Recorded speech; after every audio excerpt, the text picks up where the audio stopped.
Velkommen til Toplinjen, din ugenlige podcast, hvor Thomas og jeg vender ugens business news.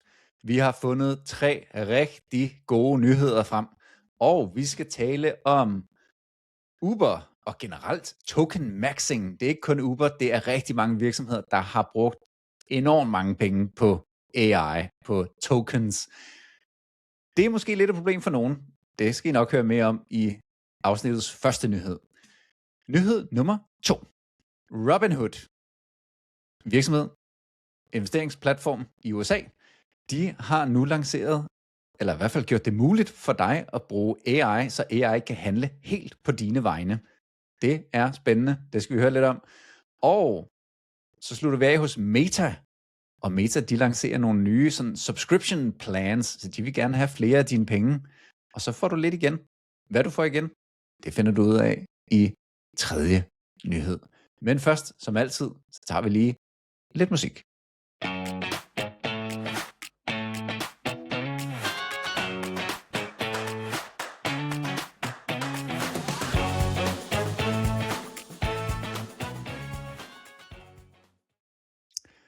Hej Thomas. Hej Mikkel. Vi har noget, vi skal skynde os at sige her i starten. Hvad er det? Det er simpelthen, at vi har jo, altså toplinjen her, den udkommer jo faktisk på nærmest alle tilgængelige platforme, der findes, altså på Spotify og YouTube og Apple og alle sådan nogle ting. Og ja, og den har jo sådan historisk set ligget på min YouTube-kanal, altså på Thomas Invest. Men vi har også lavet, toplinjen har fået sin egen YouTube-kanal nu, så det er sådan ret vigtigt, hvis det er, man godt kan lide at lytte med og se os på YouTube, at man så lige hopper ind og følger den, i stedet for måske at kigge med hos mig, for den kommer ikke til at være hos mig mere. Det her det bliver sidste afsnit, hvor den ligger. Det her afsnit kommer faktisk til at ligge begge steder, så man kan både hoppe ind og lytte den hos mig, og så kan man jo hoppe ind og følge den nye YouTube-kanal. Den hedder bare Toplinjen. Den hedder faktisk Toplinjen Podcast, men hvis bare man søger på Toplinjen, så er jeg ret sikker på, at den kommer frem derinde. Og ellers skal jeg nok også lægge nogle links på Instagram, og på min YouTube skal jeg nok også lige få skrevet lidt om det, så man kan endelig bare lige kigge med, men man skal bare huske, at det som sagt er sidste gang, at den ligger på min kanal. Så fremover får du sin helt egen YouTube-kanal. Så ind og find Toplinjen Podcast-kanalen og tryk subscribe. Yes. Det var det, vi skulle starte med at sige, Mikkel. Og så har jeg faktisk lige noget, jeg lige vil vende med dig, inden at vi sådan rigtig går i gang. Fordi jeg har taget en god og en dårlig nyhed med, Mikkel. Og jeg havde faktisk tænkt mig sådan, inden vi optog, så havde jeg tænkt mig at sige, at du selv måtte vælge, hvorfor en af dem du vil have først. Men det bliver sindssygt noget, hvis du tager den dårlige nyhed først. Så du vil rigtig gerne have den gode nyhed først. Er det ikke rigtigt? Det er klart. Ja, det er klart. Mikkel, vi har en TikTok-kanal også faktisk jo. Jeg ved godt, det er ikke noget, du ved noget om, for du ejer ikke engang TikTok. Men det har vi jo. Toplinjen har sin egen TikTok-kanal, ikke? Der har vi fået over 100 følgere. Det er ikke det, der er sådan nyheden.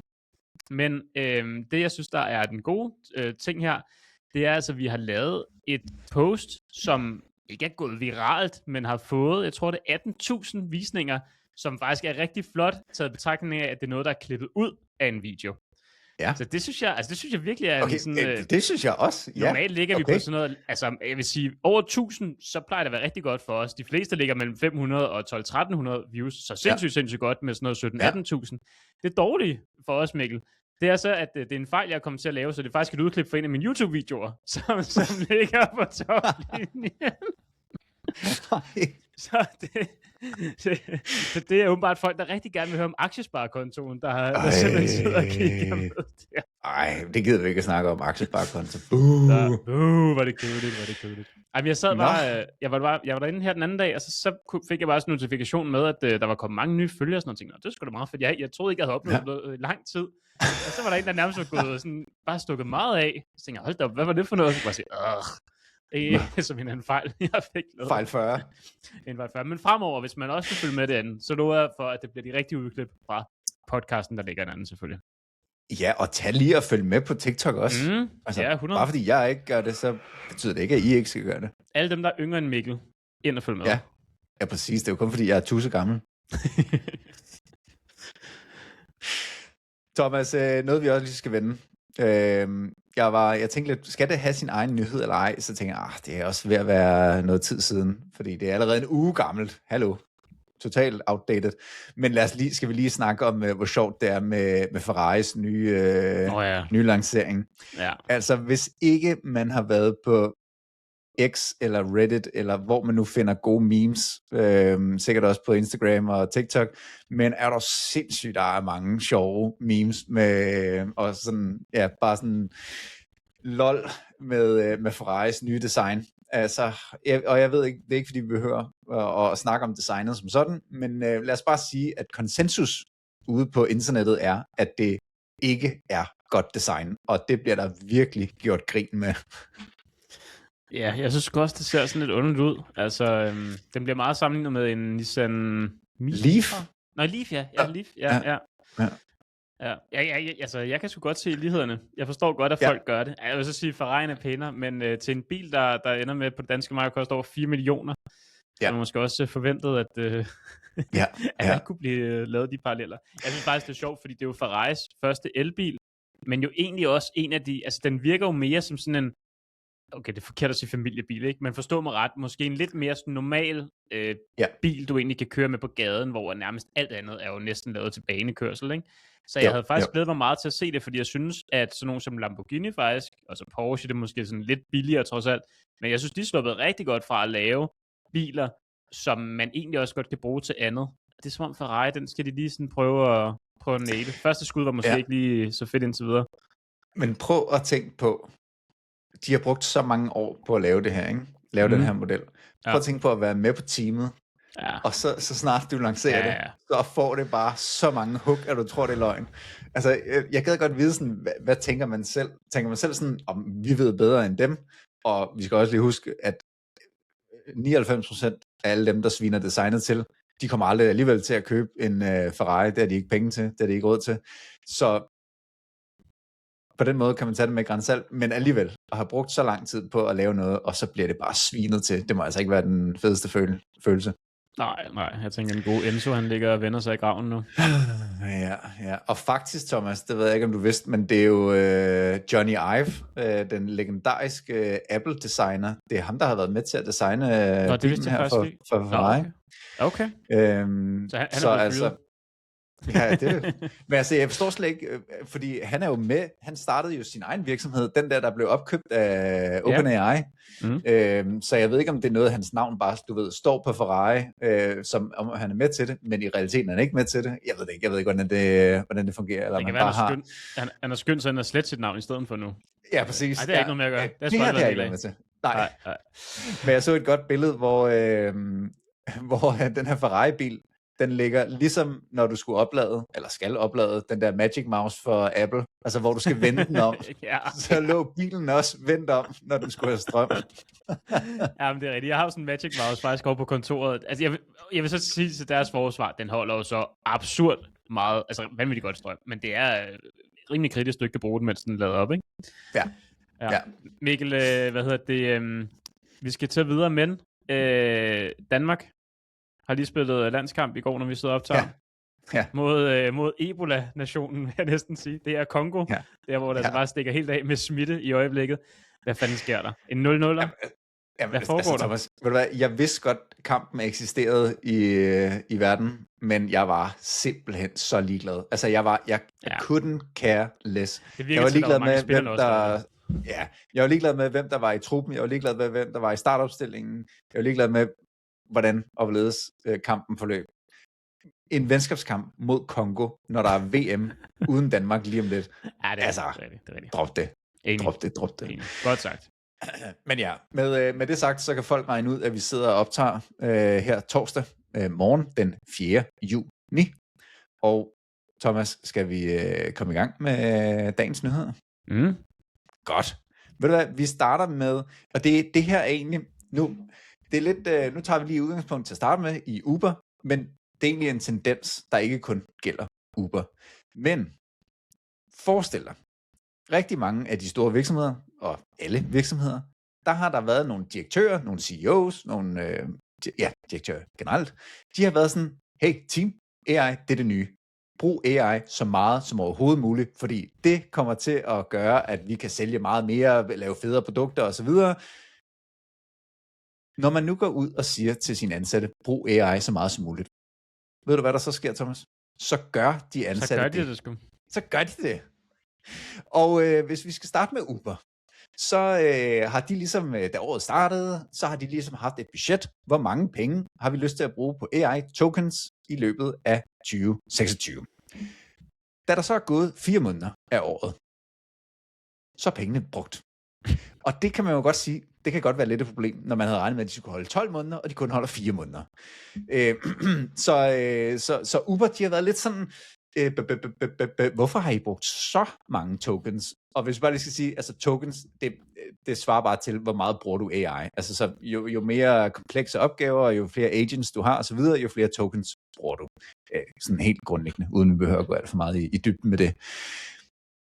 Så altså, det er jo ikke så godt for Uber og mange andre virksomheder, fordi der er faktisk også, at det har været lidt sådan noget, man kunne blære sig med. Altså, hvor mange tokens kan du bruge? Og så der er mange af de her virksomheder, de har også haft en interne leaderboards. Altså, hvor det sådan, okay, det gælder om at toppe leaderboardet, det gælder om at bruge så mange tokens som overhovedet muligt. Og det er lidt sjovt, at folk bare har fuldstændig været ligeglade med, okay, tokens er lige med penge. Så altså, hvis det bare gælder om at bruge så mange penge som overhovedet muligt, altså så burde man jo, nogen burde ligesom kunne indse, det løber løbsk, det her. Det er måske ikke det bedste, den smarteste måde at gøre det på. Og det er jo seriøst, det er jo præcis derfor, det er et issue. Altså sådan det der med, det er jo derfor, at vi andre skal sidde og betale for det. Fordi der bare er nogen, der bare tænker, lad os bare max ud på det her, og bare lave komma hele tiden, sådan så at den bare bruger tokens hver gang. Det er jo seriøst, altså det er jo en af årsagerne til, at de har gjort det, de store tech-virksomheder. Det er jo fordi, at folk bare brugte det til alt muligt, ikke? Så nu skal man tænke sig en lille bitte smule mere op, trods alt. Fordi det så koster de her tokens, som koster penge, ikke? Ja. Den nye altså lidt digitale currency, vil jeg sige. Ny valuta, faktisk. Ja, det må man godt nok sige. Det må man sige. Så det der er mange virksomheder, som Uber, der er begyndt at gøre, det er, at de ligesom sætter et cap, altså et loft per medarbejder. Så mange penge, eller så mange tokens, må du bruge på en måned. Ja. Og faktisk så, det er lidt sjovt, i Lego, der blev der også lige pludselig implementeret et loft. Jeg er slet ikke i nærheden af det loft, vil jeg gerne lige sige. På grund af og jeg ved heller ikke, om jeg må sige, hvad loftet er. Men i hvert fald, der er et loft. Og først, da det blev introduceret, så var jeg sådan, ja, okay, fint nok. Og så kom alle nyhederne i medierne bagefter, at okay, men Uber har det her problem. Så man kan bare godt forestille sig, at der har været den der, hvad kan man sige, man har lige skulle være opmærksom på, okay, det stikker af for nogle virksomheder. Så der er nok mange virksomheder, der har været sådan, okay, vi skal ikke ende som Uber, eller vi skal ikke ende som nogle af de andre, og så har man lige kappet forbruget. Jeg vil faktisk sige, altså jeg har jo rigtig godt sådan eksempel fra den virkelige verden på det her, på, det ved jeg godt, der er du også inden for Lego, men altså i forhold til, vi har jo bygget vores hjemmeside, Sengesnedkerne er faktisk bygget, den nye hjemmeside er bygget i Lovable, som jo er sådan en AI-platform, som, ja, sådan, du ved, den kan egentlig bygge mere eller mindre alt, hvad du beder den om, ikke? Sådan rigtig god til hjemmesider. Historisk har den ikke været god til webshops, fordi den havde ikke det der ben til ligesom at du ved, have et checkout flow og sådan noget. Men så for et par måneder siden lavede de et samarbejde med Shopify, og så kunne man ligesom connecte de to. Og det er så det, vi har gjort. Og det er så viser at være virkelig fedt, fordi jeg sparer en udvikler. Jeg sidder selv nu og udvikler alt på hjemmesiden. Men jeg kan faktisk godt følge det der, for det kan også godt være lidt farligt. Fordi når vi så mødes på kontoret et par gange om ugen, så er det altid sådan et eller andet med, hvad altså, den der video der, kunne det ikke være fedt, hvis den bare lige blev rykket ned under den anden sektion?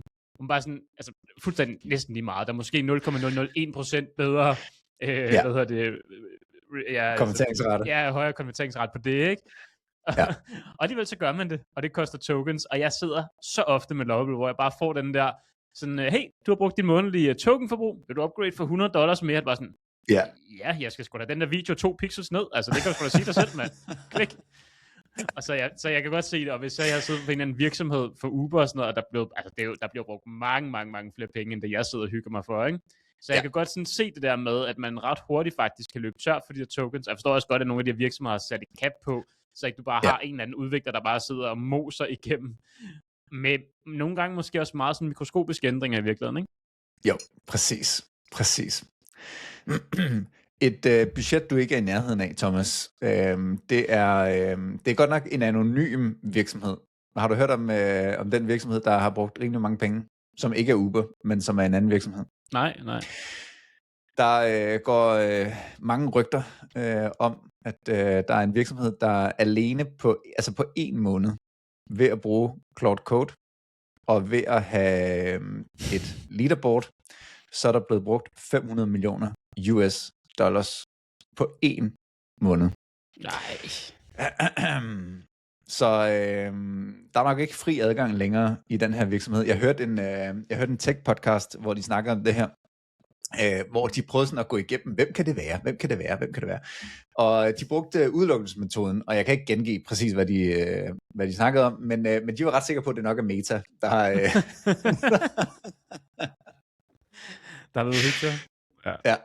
Men jeg forstår bare ikke, fordi når det er, man rammer det der loft, så får man sgu da en anden besked om, at hey, nu skal du bruge dit credit card, eller hey, nu er du sikker på, at du gerne vil Jamen, de har jo nok bare et credit card på.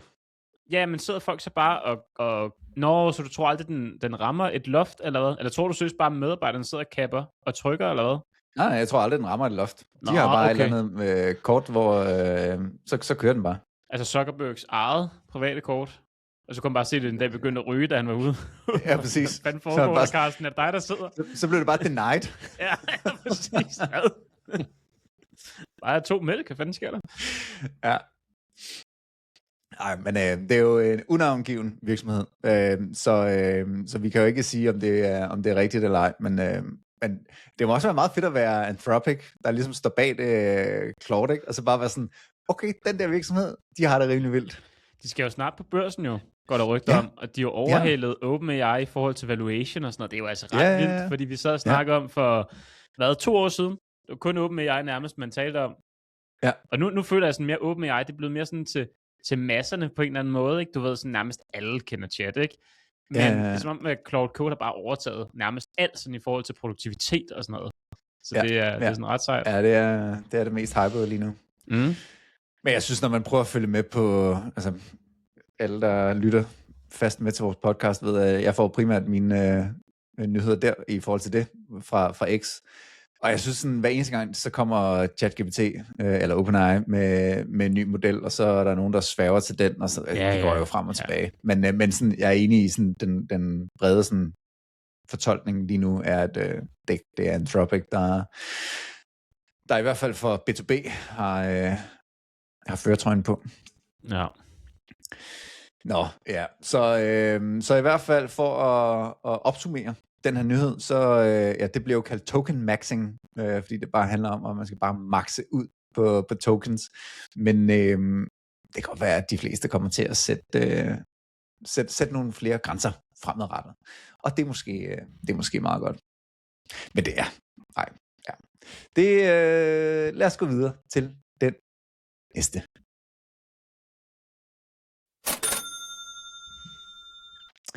Vi bliver jo i AI-sporet, Thomas, og den næste, det er Robinhood, og man kan sige, hvis man skal prøve, og hvis folk ikke kender Robinhood, så det er jo sådan en, tech, finance tech, fintech virksomhed, det er det, der hedder.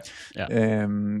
Så hvis man skal se lidt dansk-aktivt, sammenlignet med noget dansk, så hvis folk kender Pluto, så er det måske en meget god en, sådan en Pluto-Lunar kombination-agtig. Ja, altså nok nærmere Pluto, ikke? Fordi Luna er jo ikke, jeg ved godt, de har fået lidt en børs med nu, men det er jo ikke sådan deres hovedfokus. Så måske vil jeg mere sige en anden form for sådan noget Pluto-agtigt noget, ja. Ja, det var fordi, jeg tænkte, at det ikke er alle, der ved, hvad Pluto er. Og der er flere, der ved, hvad Luna er. Ja, men det er også et meget godt bud, ja. Nå, men i hvert fald, vi kan også sige det på en anden måde. Forestil dig Nordnet, Saxo, bare meget mere nyt, og måske vil nogen sige smart. Noget, som Robinhood i hvert fald selv synes, der er rigtig smart, det er, at nu kan AI simpelthen handle på dine vegne. Så de er faktisk ikke deres egen AI. Det, de har gjort, det er, at de har åbnet op, sådan så at, Thomas, hvis du har en konto på Robinhood, så kan du tage din favorit model. Det kan være noget fra OpenAI, det kan være noget fra Anthropic for eksempel, og så kan du ligesom få den til at handle aktier på dine vegne. Så den kan altså købe aktier, den kan sælge aktier helt autonomt, baseret på, hvad kan man sige, nogle retningslinjer, som du giver den. Og Thomas, jeg kunne godt lige tænke mig at høre, dels hvad du siger til det, og vil jeg også lige tilknytte et spørgsmål, eller hvad kan man sige, få dig til at opsummere, fordi du havde jo på et tidspunkt sådan et lille eksperiment, og jeg ved faktisk ikke, om du stadigvæk har det, men hvor at du investerede på baggrund af, hvad kan man sige, sådan indsigter, eller sådan anbefalinger fra ChatGPT, tror jeg det var, eller Gemini. Ja. Ja, altså, og det her, det er jo sådan next level. Ja, det må man sige. Altså, jeg startede det jo egentlig for sådan noget 2 år siden nærmest. Jeg har det ikke længere, fordi at, jeg synes egentlig, jeg fik sådan vist casen meget godt. Det kan godt være, at det åbner op igen på et tidspunkt, hvis jeg ligesom føler, at der sker noget nyt. Men ja, det var egentlig bare med tanken om, du ved, kan sådan helt normale mennesker prompte sig til at kunne slå aktiemarkedet. Og der vidste jeg jo nok godt, det kan man nok ikke. Men jeg synes, det var meget sjovt at prøve at vise en eller anden form for video, ikke? Sådan en serie, der kørte over en periode. Og det er sådan kom frem til, det var også, at den måde, i hvert fald jeg gjorde det på, var sådan, det var sådan lidt, du ved, den ene måned, så var det lidt bedre, den anden måned var det sådan lidt dårligere, men i det store hele, så var det lidt dårligere, end hvad markedet ellers ville bevæge sig. Men det man egentlig mere sådan skal huske, det der med, og det tror jeg også er noget, jeg sådan begynder at tænke rigtig meget på, fordi jeg ved ikke med dig, Mikkel, men jeg har i hvert fald set rigtig mange på min LinkedIn, sådan særligt sidste uge, for der var aktiemarkedet nærmest all time high. Og det er sjovt, folk har det jo rigtig meget med at dele succeshistorier, ikke? Og særligt på LinkedIn, og kæft, hvad sker der også for det medie jo? Det er bare blevet Facebook, hvad Facebook var for et par år siden, ikke? Ja. Så elsker folk jo at dele, at de har haft et afkast på 100% i det her år. Og det er sådan noget, tror jeg, at når AI ligesom er med til at hjælpe dig, de her mennesker, de har selvfølgelig brugt AI og ChatGPT, og Claude har bare købt alle mine aktier og sådan noget, ikke? Og jeg tror, at når markedet går godt, så tror jeg også, at den er ret god til at ramme rigtigt, fordi min erfaring med det var, den var sgu rimelig vild med at tage ret meget risiko. Og jeg ved godt, jeg også promptede dem i nærheden af, at hey, du skal også maksimere afkast og sådan noget, men alligevel. Ja. Og der er min tese er bare, at når folk gør det på den her måde her, så når markedet falder igen, så tror jeg også, at man kommer til at falde ret meget. Du ved, altså ens afkast kommer til at falde ret meget. Det tror jeg ikke, alle mennesker er gearet til.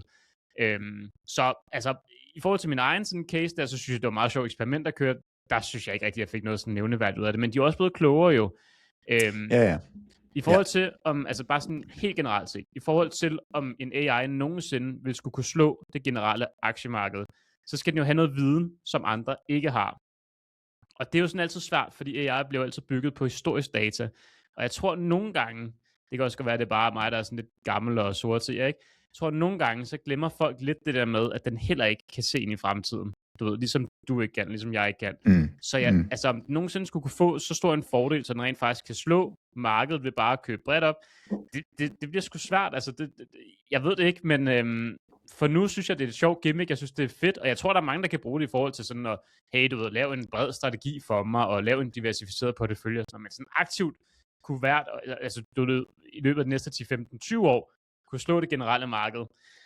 Det bliver måske det bliver spændende at følge i hvert fald. Det er ikke noget, jeg sådan har mega meget tiltro til, den kan på nuværende tidspunkt. Nej. Hvad tænker du? Jamen, altså, jeg tror, man kan sætte det op på forskellige måder, fordi en ting er, at den kan hvad kan man sige, gøre alt for dig, og det er måske for meget, det havde jeg nok ikke selv lyst til, at den gjorde. Men det kan jo godt være, at du kan bruge det på en eller anden måde til, at den ligesom kan være meget mere en støtte, altså uden at du skal gå ind og ligesom hvis du har en chat kørende i ChatGPT eller Gemini eller whatever, at du proaktivt skal spørge den om noget, så kan man måske godt med det her, kan man sætte den op til, at det ligesom giver dig notifikationer om sådan tendenser, sådan så du kan være opmærksom på, okay, men bør jeg sælge noget, eller hvordan er der lige pludselig en af mine aktier, der fylder for meget i forhold til min samlede portefølje. Altså sådan noget tror jeg godt på, at man kan lave noget rigtig smart, sådan så at den ikke handler på dine vegne, men at den giver dig anbefalinger, som du så kan gøre med, hvad du har lyst til. Men der kan du ligesom få en agent, der er proaktiv og ikke reaktiv. Og den del tror jeg er smart. Ja, men det er bare sådan, du ved, man vil jo hele tiden skulle marke det op imod sådan tesen om, altså, du ved, alternativet er jo bare at købe en eller anden røvsyg, bred ETF eller investeringsforening, som man så heldigvis kan få ret billigt efterhånden, ikke? Så hele tesen skal jo hele tiden være med, okay, det her, den så aktivt går ind og gør for mig, vil det på den lange bane kunne give mig et højere afkast, end når jeg bare lukker øjnene og knalder 4.000 ind hver måned på et eller andet dødssygt, som køber bredt op, ikke? Det kan også være en kombi jo. Altså sådan, jeg taler jo meget selv om sådan, du ved, sådan noget 80-20-reglen, ikke? Altså sådan 80% bør ligesom være investeret i meget sådan brede ting. 20% er måske rigtig sjovt at prøve at teste nogle enkelte aktier af, fordi man så netop kan ramme de der 100-300% i afkast, ikke? Men jeg ved sgu ikke, altså, jeg synes, det er spændende, jeg synes, det er mega fedt, og jeg glæder mig rigtig meget til at følge det faktisk. Altså sådan, hvad der kommer til at ske, men jeg synes også bare, det er sådan, sgu det er svært, sådan, hvad jeg sådan rigtig lige sådan synes om det egentlig. Ja. Den her nyhed fra Robinhood er ligesom todelt, så der er også en anden ting. Men før vi går over i den, så har jeg lige lyst til at gå ud af en lille tangent. Fordi når vi nu taler om, du nævnte lige 300% afkast og så videre, så var der for enten var det sidste afsnit, eller også 2 afsnit siden, hvor at du talte om de her space-aktier. Og Thomas, er de ikke bare gået en vej op? Altså siden sidst vi talte om det også, og der var de jo allerede gået godt, og hvis man ikke kan huske, hvad Thomas sagde, eller ikke hørte afsnittet, så Thomas' pointe var, at nu her, når SpaceX kommer på børsen, og så kommer det til at få en positiv effekt på rigtig mange andre space-aktier. Altså ikke SpaceX-aktier, men andre space-virksomheder. Og der var der en af mine venner, der delte et screenshot med mig, Thomas, og så sagde han, vis lige det her til Thomas. Og det der screenshot, det var en fra, jeg tror det var en fra X, der ligesom havde skrevet, eller sådan listet en god håndfuld virksomheder, der er inden for space-industrien, og de var bare alle sammen stukket af. Måske ikke 300% stukket af, men i hvert fald, de har haft gode afkast her på det seneste. Ja, altså jeg ved faktisk ikke med de andre. Min er faktisk faldet sådan lidt den sidste uge. Altså okay, den er faktisk faldet okay meget, men jeg er stadigvæk, på Nordnet vil jeg stadigvæk være op med langt over 100%, ikke? Ja. Så det er stadigvæk stukket af med. Og det er 100% forventeligt, at den lige selvfølgelig korrigerer lidt, og så formentlig må den ikke den stiger igen på et eller andet tidspunkt. Men jo, altså sådan noget kunne man måske også godt, altså ærligt talt, det kunne man måske også godt sådan bruge AI til, for den er jo så rigtig god til at kigge på historisk data, og så kunne man så sige, du ved, kommer der en eller anden kæmpe IPO på et eller andet tidspunkt, hvilken branche vil være fornuftigt at investere i? Så sådan noget med at få idéer til det, og der er også sådan noget med for eksempel, at så blev, Jensen Huang, han stod og udnævnt Micron, tror jeg, ikke? Var det ikke den virksomhed, nu står jeg måske og siger, hvad jeg ikke lige kan huske. Han står i hvert fald på scenen for en uges tid siden og nævner en virksomhed, som så bare stiger et eller andet absurd højt tal, fordi han lige nævner, at han tror, det bliver den næste store virksomhed. Ja. Du ved, sådan noget kan man måske også godt bruge AI til at sådan sige, fint nok, er der nogle mønstre i de her ting, der nogle gange bliver nævnt, også Donald Trump, der er jo også rigtig mange investorer, der bare køber, når han siger det, og så historisk set, så går det rigtig godt, fordi hey, så er han bare selv med til at pumpe de her aktier op, ikke? Så sådan noget kan du godt bruge det til, og der kan jeg sagtens se en fordel i det. Apropos det med Donald Trump, så jeg, og nu genfortæller jeg bare noget, jeg har læst på X, men det virkede som om IBM steg lige 10% eller sådan noget på en dag. Og rygterne gik i hvert fald på, at grunden til, at den steg 10%, det var fordi, at der var en video fra tidligere i år, som begyndte at ligesom cirkulere igen, som om, at det var en ny video, men det var bare en video fra tidligere i år, og så fik det aktien til at stige. Og jeg skal ikke kunne sige, om det er rigtigt eller ej, men hvis det er rigtigt, så er det altså lidt bims, at den kan stige 10%. Ja, jeg kan love dig, for mit TikTok-feed, det er nærmest bare fyldt af folk, der sidder og siger, sidste gang, der nævnte Donald Trump de her 3 aktier, og nu vil han nævne de her 3. Skynd dig at købe, inden det er for sent. Og det er jo bare sådan, hold nu op. Ja, det er jo et totalt bet. Men noget, altså, jeg vil ikke, en af de ting, jeg overvejer, det er at sætte en lille pose penge af til bare total lotto-kupon. Ja. Og så må man se, altså. Og hvis man taber dem, så taber man, og så må det være det. Men jeg er enig. Men det er også bare sådan lidt svært, fordi hvad skal præmissen så være? Du ved, vil du så bare sige til den, nu går du bare fuld YOLO og bare så høj risiko som overhovedet muligt? Fordi så er det jo heller ikke en fair sammenligning med at købe bredt op i markedet. Eller skal det mere være, prøv at høre, alternativet er, at jeg smider 100.000 i et globalt indeks. I løbet af de næste 15 år, så skal du slå det. Altså du ved, er det også sådan. Jamen, det er bare sådan, og det er det, der gør det svært, ikke? Jeg vil bare lige måske en sidste ting, hvor jeg bare lige sad og tænkte over det her. I går, der sad jeg og knoklede sindssygt meget med vores webshop, netop i Lovable, som faktisk er bygget på Claude, så det er sådan samme teknologi, eller samme hjerne, der sidder bag, kan man sige, ikke? Og vi har et problem med, at man kan simpelthen ikke komme ind til vores checkout flow. Det er sådan ret kritisk, fordi folk ringer ind og siger, hey, jeg vil gerne købe den her seng, det kan jeg sgu ikke. Og jeg sidder og panikker og tænker, nej, jeg må ikke miste de her sat, nu skal vi bare rykke, ikke? Og jeg sidder og skriver løs med den her Lovable og siger, hvad fanden er fejlen? Og den bliver ved med at komme med det ene forslag, det andet forslag, og så skal du gøre det, og jeg knoklede så mange timer med det. Indtil jeg om aftenen ser, at det er et generelt Shopify-problem, som alle Shopify-virksomheder har haft, for bare sådan, dude, Du synes, du er AI, du burde være den klogeste inden for det her. Hvorfor fanden siger du ikke, at det her er noget, alle virksomheder har pt? Og det er sådan, det er måske bare et meget godt tegn på, det der med sådan at kunne slå aktiemarkedet. Nogle gange sådan, de er rigtig gode til sådan historisk data, men hvis noget sker sådan real time, og det gør aktiekurser bare, så er det sgu ikke altid, den lige fanger det. Jeg ved godt, det kan du ikke sammenligne en ting, men det var bare lige, det stod meget sjovt med i forhold til det her. Ja, helt sikkert. Nå, det andet ben af Robinhood-nyheden, som stadigvæk er inden for AI-verdenen, det er, Thomas, at de kommer med noget, der hedder Agentic Credit Card. Og det er mere i forhold til, forestil dig, at du ved, hvad skal vi finde? Okay, jeg har et godt eksempel. Hvis du vil løbe halvmarathon, eller hvis du gerne vil på Skanderborg, nogle af de her begivenheder, hvor at det bliver udsolgt så hurtigt. Altså, du skal virkelig sidde, okay, kl. 12.00, så kan jeg købe min Skanderborg-billet, eller halvmarathon i København, eller whatever. Det kan du ligesom fremadrettet igennem Robinhood, og det kommer sikkert også til Luna og alle mulige andre. Så kan du få AI til ligesom at være den person, der sørger for kl. 12.00, så skal jeg nok købe den her billet til dig.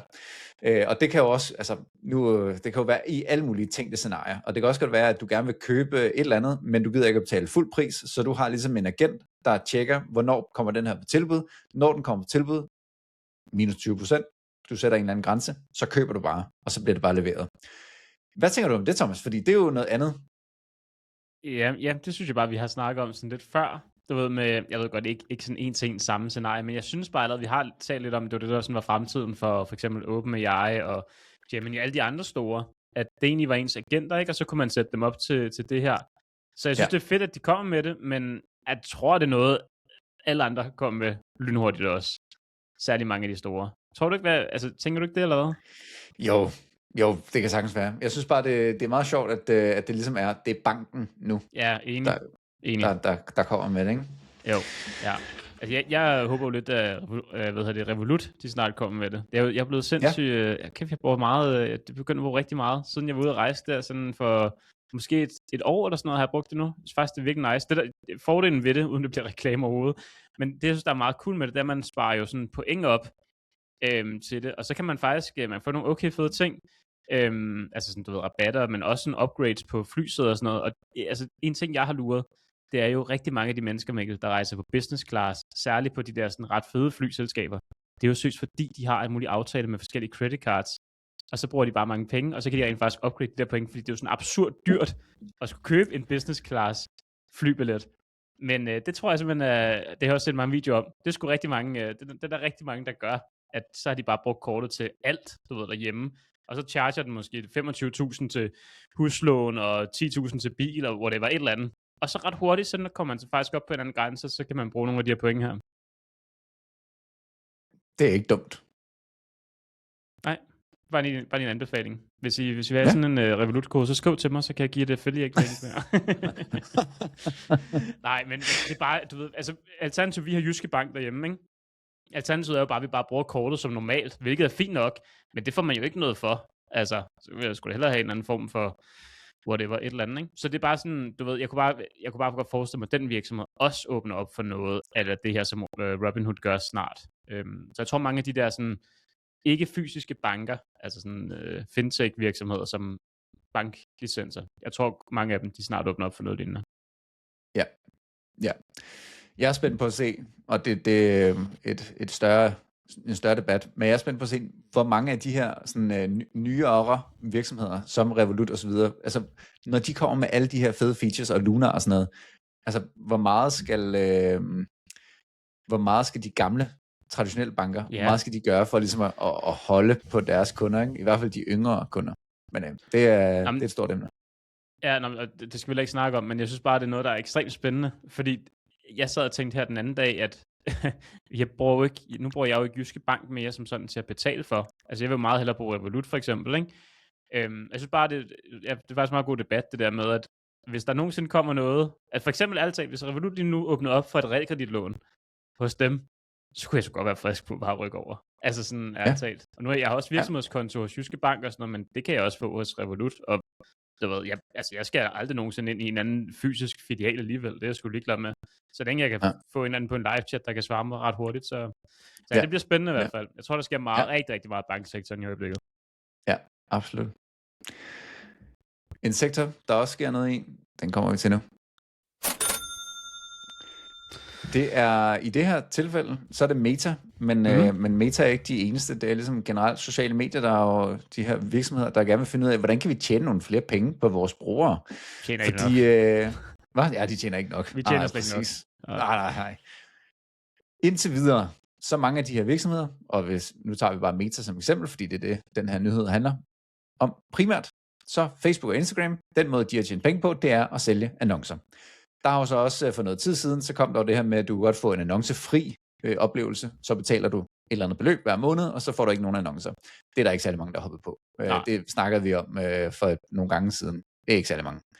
Nå, de tænker, hvordan kan vi tjene flere penge? Fordi folk gider måske ikke det der no ads, men kan vi alligevel komme med et eller andet, en eller anden lille premium følelse, der gør, at man gerne vil betale bare et mindre beløb hver måned, fordi de har rigtig mange brugere. Så det er jo ikke, fordi alle behøver at betale 100 kroner. Det kan være, hvis alle betaler et eller andet 50 kroner, eller 25 kroner, whatever, så er det stadigvæk rigtig mange penge, når man ganger op.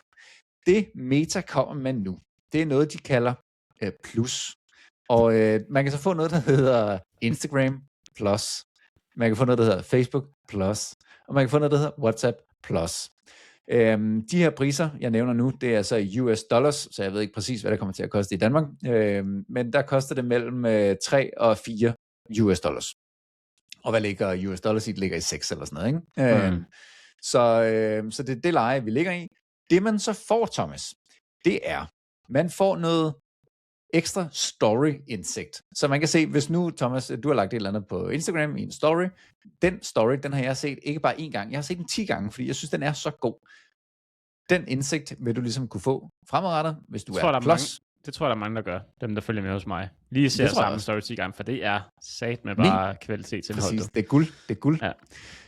Der vil også være en mulighed for dig, at du kan forlænge stories, så i stedet for, at de forsvinder efter 24 timer, så kan du ligesom sige, hey, den her, den er så god, så den vil jeg gerne have lidt ekstra. Igen, alle mine stories. Ja, præcis. Du kan få nogle brugerdefinerede ikoner og fonte, så der kan man sige, hvis du har et eller andet logo for Thomas Invest, eller et eller andet, så kan du ligesom også få det som en emoji. Jeg ved ikke, om man kan det allerede på en eller anden, det kan man sikkert på en eller anden måde. Men i hvert fald, det kan man få nu.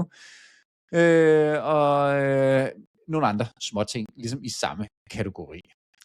Thomas, er det her noget, du vil tænke, hey, det her, det gider jeg da egentlig godt gøre?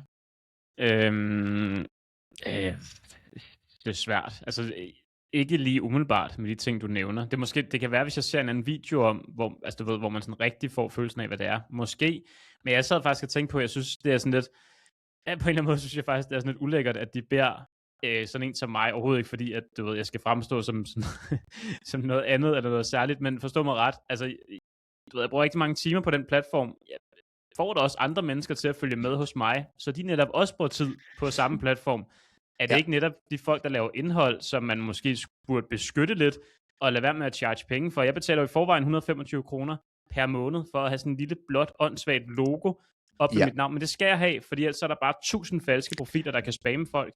Skal jeg så også til at betale $4 ekstra for hvad? For at jeg kan se, hvem der ser mine stories med. Altså, det er sgu lige glad med. Altså, yes.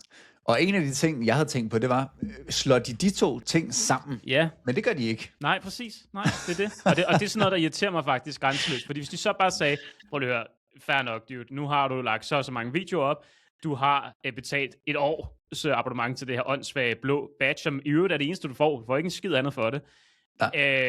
Vi skal nok lige give dig de der små ting ekstra med, så nu kan du se, hvor mange gange folk ser dine stories og et eller andet, og få nogle flere ikoner eller sådan noget, fint nok, men altså jeg føler, synes virkelig, jeg synes det er en mærkelig måde at gøre det på. Altså hvis det var mig, så synes jeg jo, at de folk, der laver indhold til det, som er med til at holde folk på platformen, dem bør man på en eller anden måde sådan beskytte lidt, og i virkeligheden burde de mere kigge på en eller anden form for indtægtsgenerator, i det ligesom YouTube gør med deres AdSense. Hvorfor får man ikke noget mere af deres reklameindtægter? De tjener hjernedødt mange penge. De kunne godt give en eller anden form for ad revenue til de folk, der sidder og laver indhold til andre. Ja.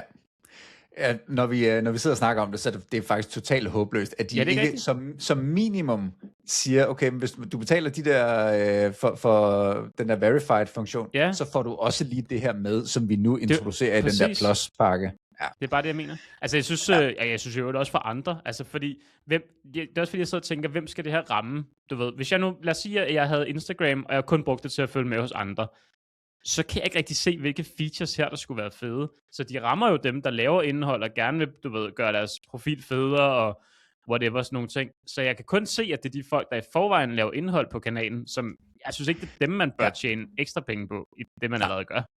Og ved du hvad, det kommer de til, og de kommer til at max ud på dig, fordi de tænker, du har brug for det her. Jamen, så det du skal bare, fordi en ting er, Thomas, at de kommer med de her plus nogen, og det skulle efter sigende være live i øvrigt. Men de kommer også med noget, der hedder Meta One Premium. Og så tænker du, hvad er det? Og der tror jeg, som jeg forstår det, der får du dit Verify badge, og så får du simpelthen også, det hedder Meta One Advanced, ikke Premium, det hedder Advanced. Så kan du dukke højere, altså så kommer ligesom, hvis nogen søger på et eller andet, så kan du få en premium placering, ligesom du kender det fra Google Ads for eksempel.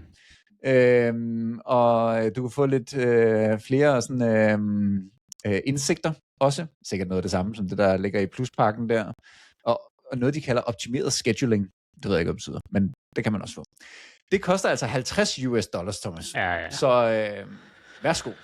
Så de gør faktisk det modsatte af det, du tænker. De tænker, okay, det kan godt være, at Thomas han hjælper os, men vi vil bare gerne tjene nogle penge på Thomas.